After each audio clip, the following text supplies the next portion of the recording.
Hey everybody. So this case is one of my own, and one of the cases that kind of solidified why we tell people to pause and breathe when you get those DNA results and don't go message everybody on that DNA list. So welcome back to Client Stories with Amy. So our client came to us as an NPE. She did not know who her biological father was because of a DNA surprise.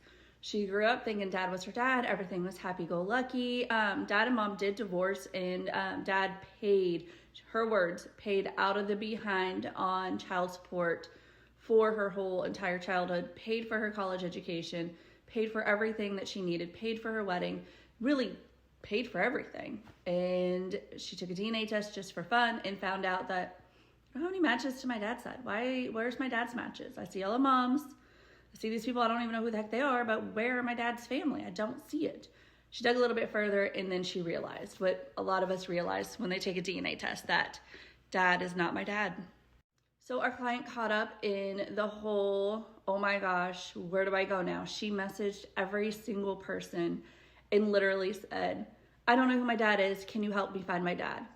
Basically is what she said to every one of those matches, which scared a lot of them off, and they would not answer her messages. She could see where they read them, but they weren't replying.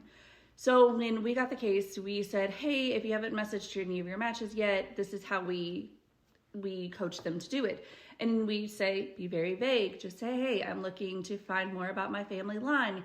Can you help me build my family tree? Can you share your grandparents' names or your great-grandparents' names? Do you have family in this area where my family's from? Those types of very vague questions, not, hey, I don't know who my dad is. Can you help me find my dad? Because again, that scares people off, especially people who are very secretive and don't want family tea getting spilled. Thankfully, though, with the matches that she did have and the ones that did have public trees, we were able to locate some obituaries to build upon those trees and get it a little bit closer to her birth parent line, her birth father line. So we were able to solve the case. We were able to find the birth father without the help of the DNA matches. But sometimes we do have to use those DNA matches. We need that information from them if we can't identify who they are, how they fit in with the most recent common ancestor line. So it's very imperative that you try to be nice and polite and vague and don't come out with, hey, you have a family secret in your family line. Can you help me uncover it? Because a lot of people aren't. Me, I'm like, oh, heck yeah, let's find that tea. Let's figure it out. But not everybody is like that. So we were able to figure out who her biological father was. He was still living. He was the only son, so we didn't have it down to a few brothers and have to do more DNA testing to figure out who it was exactly. She ended up reaching out to him, and he was very receptive. He was like, okay. He had a lot of children. He had, I think, 12 or 13 children, and almost every one of them had different mamas. So thankfully, he was receptive, because I feel like sometimes when there's a lot of kids, they're like, oh, I don't have any more. That's enough. I don't have any more kids. You're not mine. So he was receptive. He was accepting, and he was like, yes. As for the birth certificate father, she ended up calling him over for dinner to her house one night, had everything ready to go, and this was after we had solved the case and she had reached out to her biological father, and whatever had happened with that conversation, she sat her birth certificate father down and had that hard talk, and he was angry.